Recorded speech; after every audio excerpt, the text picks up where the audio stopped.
So, okay, let me start over. So, Okay. my 12-year-old son, okay, he was Yes. going to kindergarten. So, he went to kindergarten in a private school setting, and after that first year of kindergarten for him, that's when it was basically solidified that, "No, we're not doing this.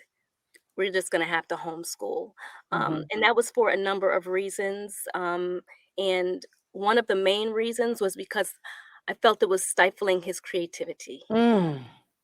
Yes. And, um, to me, allowing children to express their imagination is very important, and I think the environment that a lot of these school systems, offer, it is something that kind of subdues that, Yes. and then over time, it kind of stifles it, Mhm. and unless your child is someone who can, like, really thrive in overcoming some of those challenges, Mhm. then, you're basically, you know, I've I'm like, "He's 5, like, what are you Mhm. expecting?" Like, yeah, he's probably gonna be, like, coloring when you're telling him not to. He's probably gonna, wanna go play with the Legos or whatever, the Right. blocks, when you want him to sit still for, like, an hour. So, Mhm. um, it was just a little too regimented, Mhm.